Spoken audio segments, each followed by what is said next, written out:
Okay, so we're going to jump into the next in conversation, and Kim is ready. She's going to talk about an interesting concept of investment loss recovery for pension funds, and she's joined by Michael, who is an advocate of the High Court of South Africa, and they will have this conversation on this concept that Kim is pushing in the African continent. Okay, welcome, Kim. Sorry to have taken more of your time. No problem. Morning, everyone. Kim asked me to introduce her and also to raise some of the conceptual items, at least that I'm interested in. I should emphasize I'm not part of Kim's law firm. I did practice myself in a firm in New York called Davis, Polk and Wardwell for a couple of years. And although investment loss recovery wasn't the major part of my practice, I certainly became acquainted with the way that it's done in New York. And I should say that when Kim asked me to help out here, it brought to mind a personal investment loss, if one wants to call it that. I, while still in the US, vested a fair amount of my own savings in a couple of big equities, one of which was Boeing. And in 2016 or 2017, I think it was, Boeing's 737 MAX airplanes started falling out of the sky.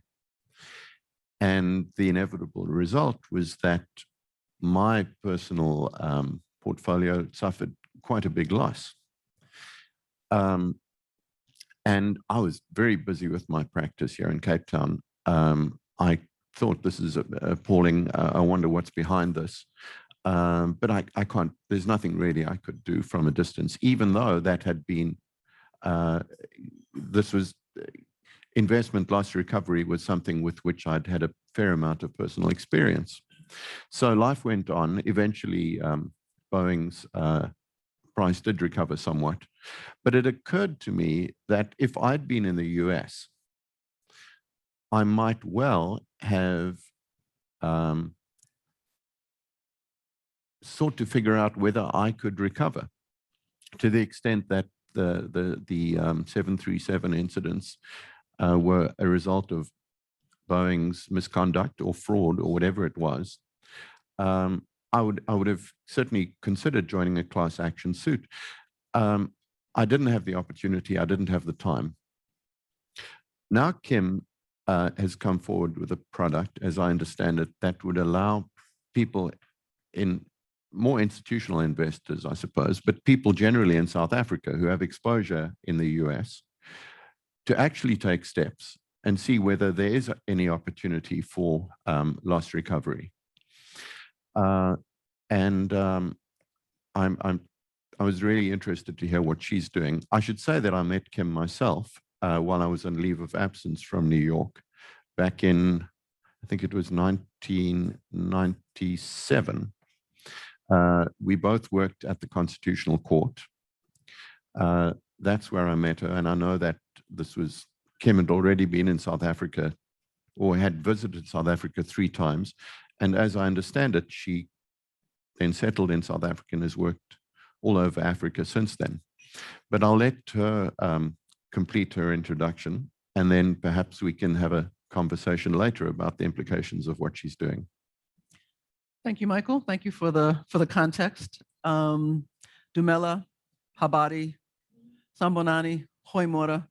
Good morning. I'm Kim Robinson. I'm a consultant based in Johannesburg, and I represent a New York-based law firm called Lieff, Cabraser, Heimann, and Bernstein. Before I get into the substance, I like to understand the context that I'm working in. So it'd be helpful for me to know who's in the room. If you're a chief investment officer or portfolio manager, can I get a hand? Okay. Any trustees? Asset consultants? Asset managers? And members of funds? Okay, so everything has a context. And what's great about speaking on day 2 is that I feel like the context for what I'm going to speak about, investment loss recovery, has been established already. Some of the ideas that came up yesterday, the offshore exposure that many African funds have, the desire for increased diversification, so therefore even more exposure to the US equity and bond markets, the responsibilities of trustees, fiduciary duty, the obligation to be active and ask questions. These are themes that were discussed yesterday and themes that we're all familiar with. And investment loss recovery is in that context of themes with respect to the responsibility of funds and what they should do when there's a loss. So let me begin by kind of beginning with the conclusion. You are somehow connected to a fund. You're a chief investment officer, you're a member, you're a trustee. You wake up to news that the stock price of Boeing has dropped dramatically. You know that you have Boeing in your portfolio, and you know that as a result of that price drop, your portfolio has lost significant value. Now what do? That's where investment loss recovery comes in, and that's what I'm going to talk about today. And you know what? I don't want to just talk. Michael doesn't want to just talk. To the audience, the virtual audience, please put your questions in the chat now, and we're going to answer those live. And all of you, comments, questions. I don't want this to be death by PowerPoint. I'd like it to be an ongoing conversation. So please raise your hand and let's have a conversation. Michael? Yes. Kim, could you, for my benefit and for everyone else's benefit, say what you know about the extent to which investment loss recovery is established in South Africa, whether you know of any cases that have been settled in South Africa, or how they've turned out, and then in comparison to the way that Lieff Cabraser would do it, or other investors outside of the United States, but not in South Africa, typically deal with these issues. Okay, so Michael, you didn't have the benefit of being here yesterday, but not only is this value proposition relevant to South Africa, but a variety of African funds that have exposure to the US equity and bond markets. So Botswana, we learned, has a 70% allocation for offshore. So Botswana, Namibia, South Africa, and other countries would find this relevant, not only South Africa. So investment loss recovery is not new. It's the process. So for example, one case that everyone I think is aware of is Steinhoff. In that case, there was a massive misrepresentation of what the financials said. The stock price dropped from 90 to 1 overnight. In that case, investors pursued processes in courts to recover so those funds could be made whole. In a case like Boeing, same situation where we were told the 737 MAX plane was safe, then they started falling out of the sky, and again, there was a precipitous drop in the stock price, portfolios lost value. Now, all over the world, people came to the US and said, I had holdings in Boeing that was significant. I'm going to pursue recovery, either through a negotiated settlement or through litigation. Right now, for example, Lieff is representing the Fire and Police Pension Association of Colorado and also the New York State Common Retirement System in the Boeing case. So while in Europe, Japan, Australia, those folks pursue recovery, on the African continent, it seems like we leave money on the table. Now, I suppose as funds, people are concerned about costs. Clearly, there must be a cost to this, right? Otherwise, why wouldn't people pursue recovery? Well, in fact, the way investment loss recovery works to make your fund whole is on a fully contingency basis. Lieff Cabraser advances all the costs of pursuing litigation. We only get paid after we recover for you. So we have the same interest in every case that you do as a fund. We're not going to pursue a case unless we believe we're going to be successful. Once we're successful, either through a negotiated settlement or through litigation, we recover and the fund is made whole. and then we take our fee and our costs. That's how the process works. And in fact, I think what might be good is, can we go to slide, I think it's number 14. Oh, wow, okay, great. So these are firms, sorry, these are funds not based in the US that sought recovery, and look at the amounts of those settlements. That's a lot of money to leave on the table. Why are African funds leaving money on the table? So this is not new science. Lieff Cabraser represents clients in a variety of practice areas, and we've recovered $118 billion for our clients. In the investment fraud space, we've recovered $2 billion. So the question is, great, there's a question, and I'm gonna answer it right now. Lovely, I want interaction, thank you.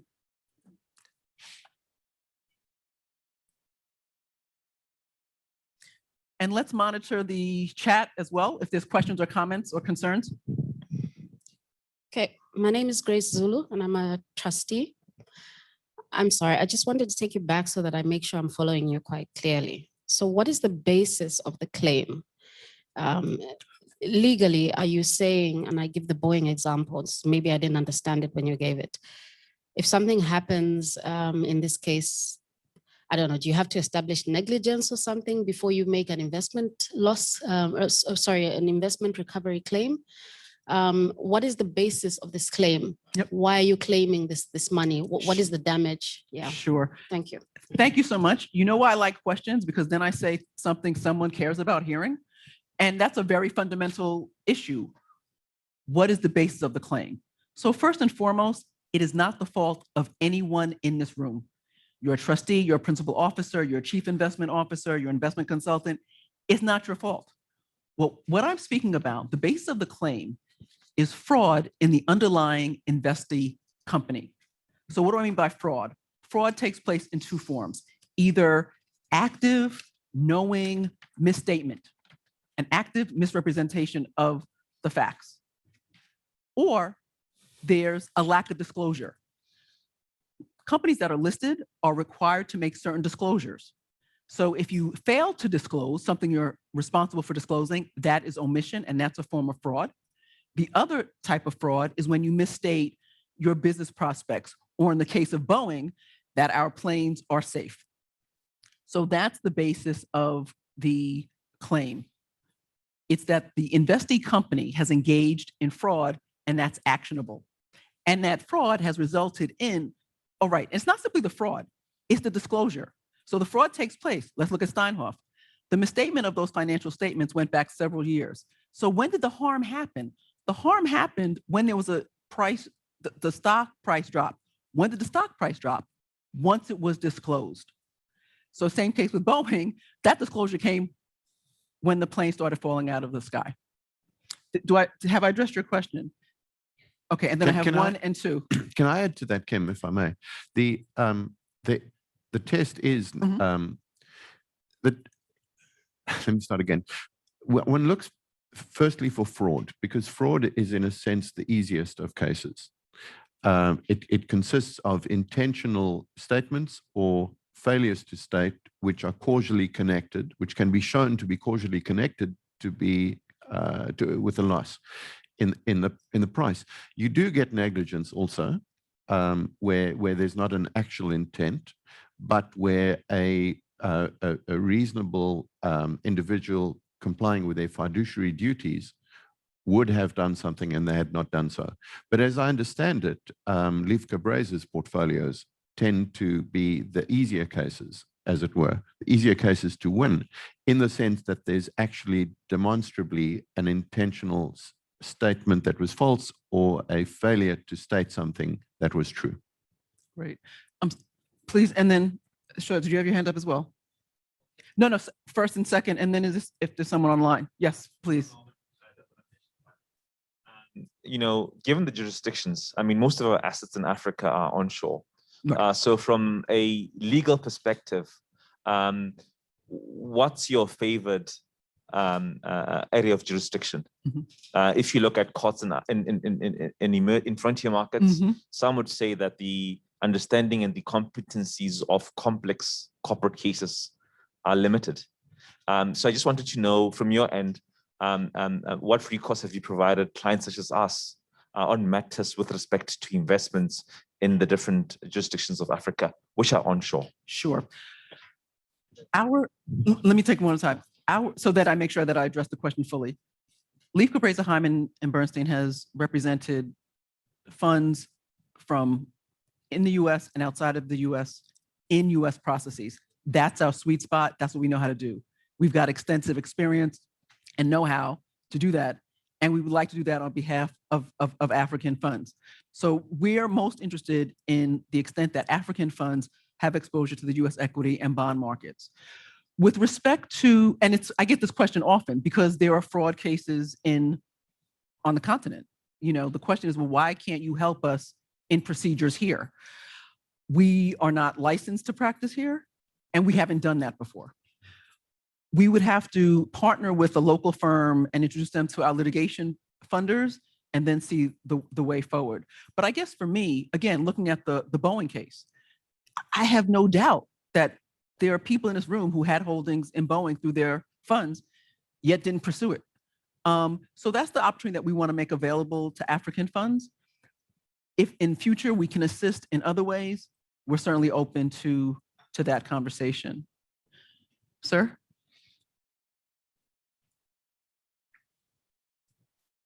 Okay.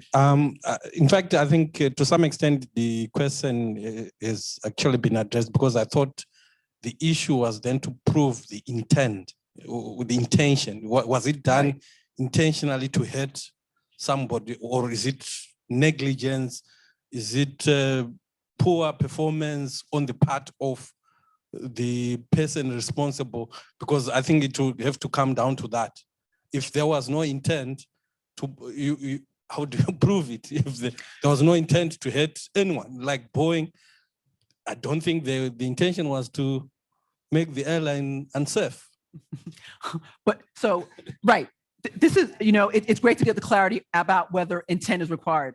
If intent is required and that has to be proven, that could be difficult to prove. Luckily, it's not.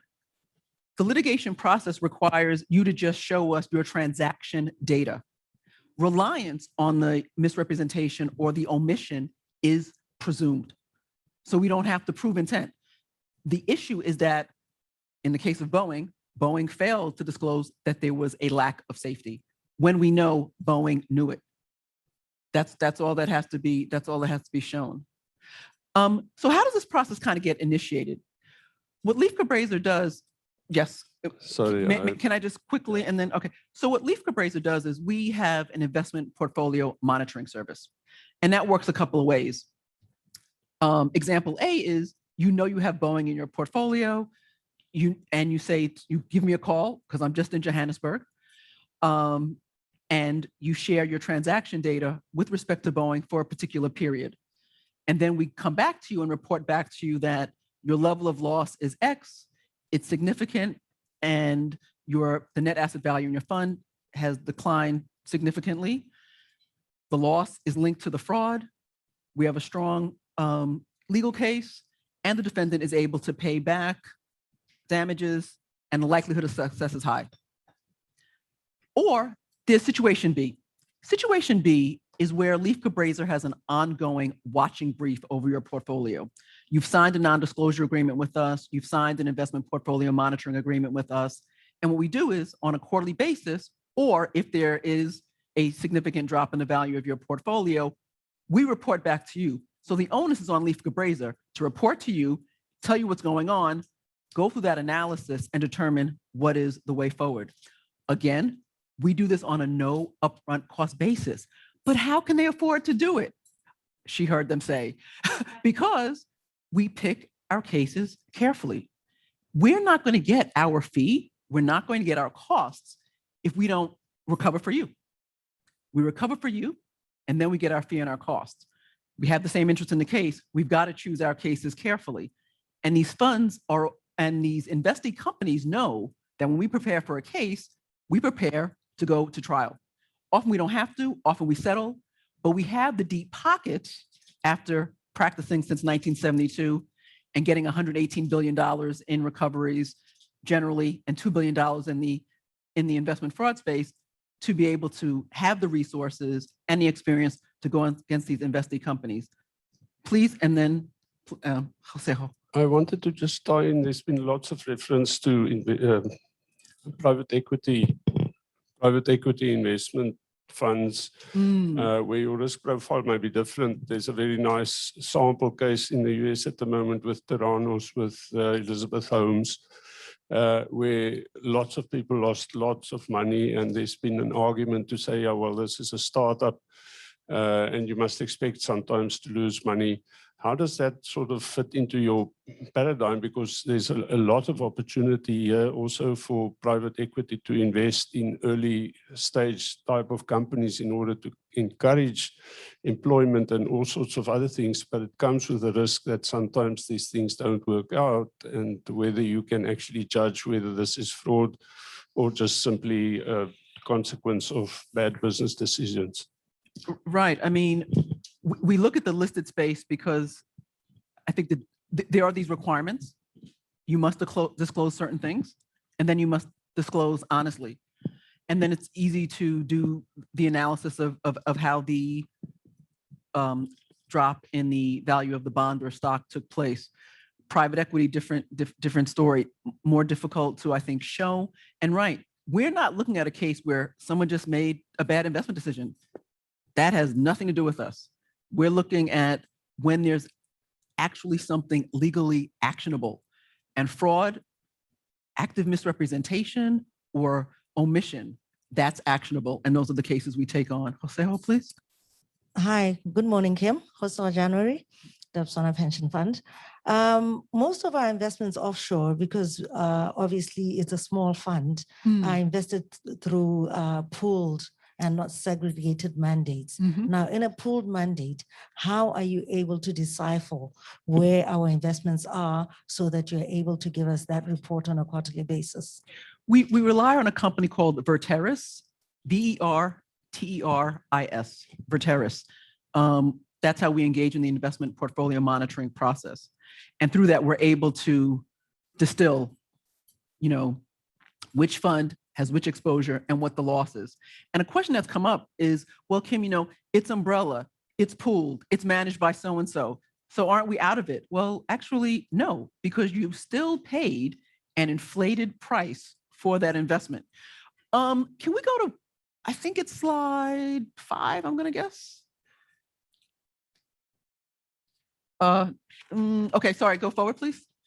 It's so 6, okay. What's happening here? These are when the lies are being told and the stock price goes up. Then there's a fraud, then there's disclosure, and then there's a precipitous drop. Right, whether you're in a pooled fund or we have a guaranteed return. You still paid more money than you would have if you knew the truth, because if the truth was out there, the price of the stock would not have appreciated so quickly. Yes. Thank you. It's Magdalene Siwela from Tshwane Municipal Provident Fund. I just want to know, Kim, because you say you don't charge the costs upfront. Now, after recovery, what percentage or how do you cut your fees? Right, because we've got to make a living, everyone's got to eat. And we've got to make this service available in future.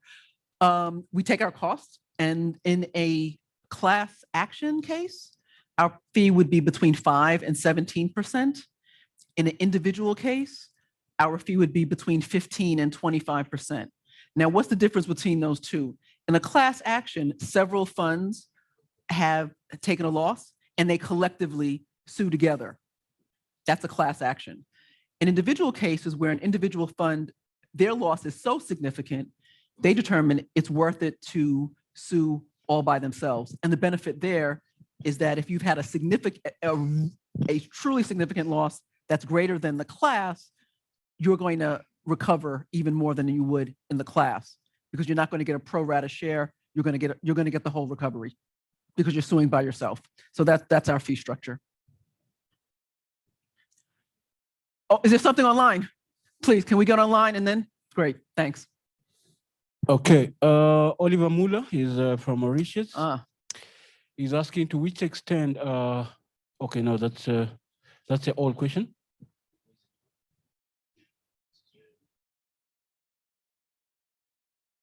Maybe you can.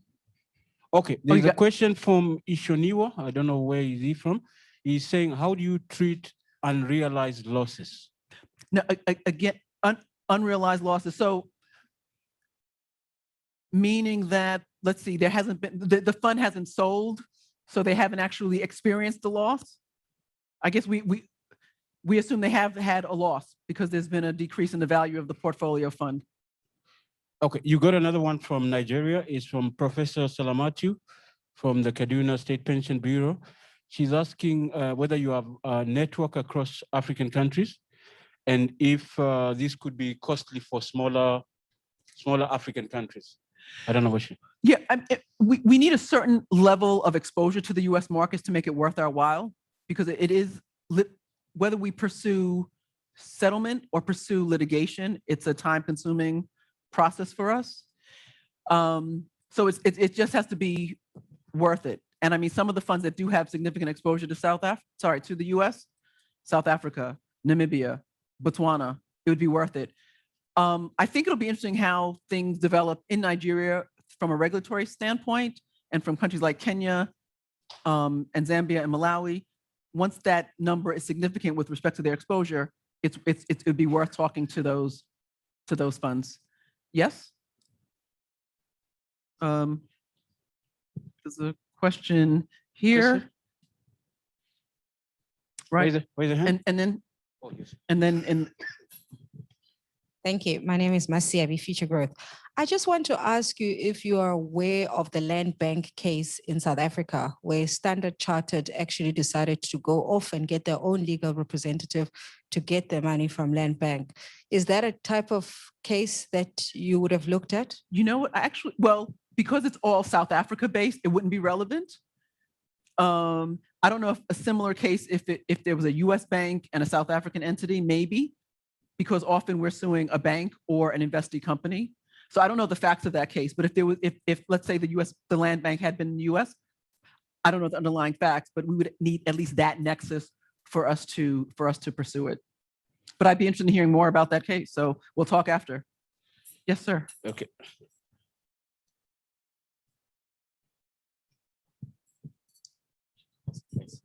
Morning, everyone. Letsatsi Moleli from Tshwane Municipal Provident Fund.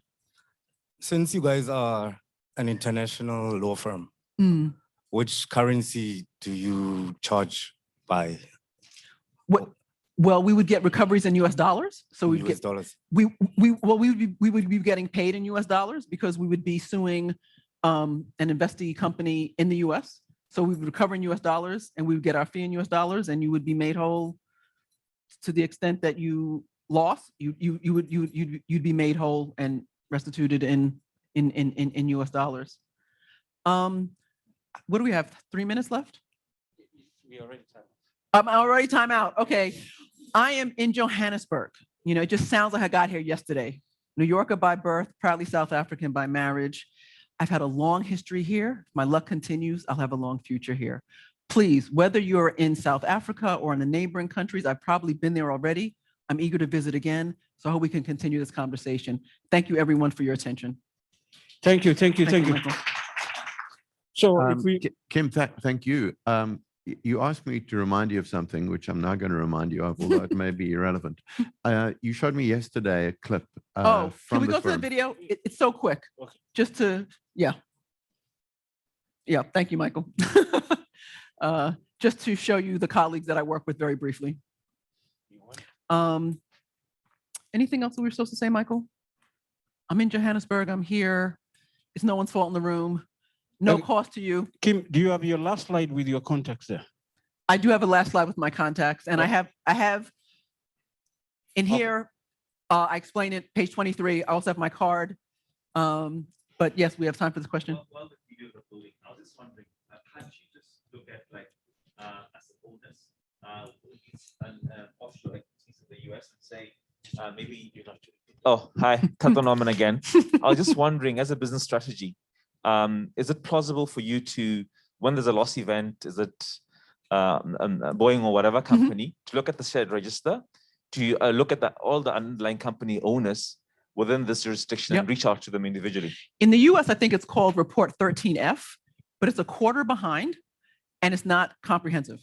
So it's got a lot of inaccuracies. So we can get some information about who owns what, when, but again, tends to be a time lag, and there tends to be, it doesn't tend to be completely comprehensive, and it doesn't tend to get granular enough. So you might have the large asset owner, but you don't know the funds that are underneath it, because this process requires us to know the fund as well as the asset manager.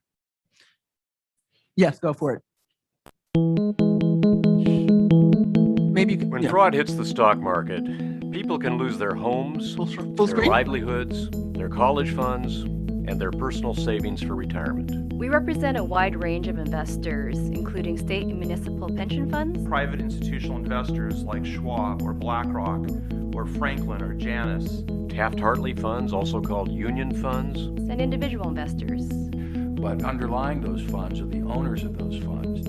Everyday people who invested their money in a public company. Firefighters, teachers, policemen, retirees, your family members. Companies are so powerful and they command such influence in our society and our financial markets that there needs to be a counterbalance. There needs to be someone looking out for you. One of the things that's enabled Lieff Cabraser to be successful in this area is our ability to stand toe-to-toe with very well-funded corporate defense firms. We prepare our cases as though we plan to go to trial. We assume that they're going to go to trial so that we're ready whether the case settles or whether the case actually has to go to trial. One of the things that distinguish Lieff Cabraser's securities practice are the resources we bring to bear on every case.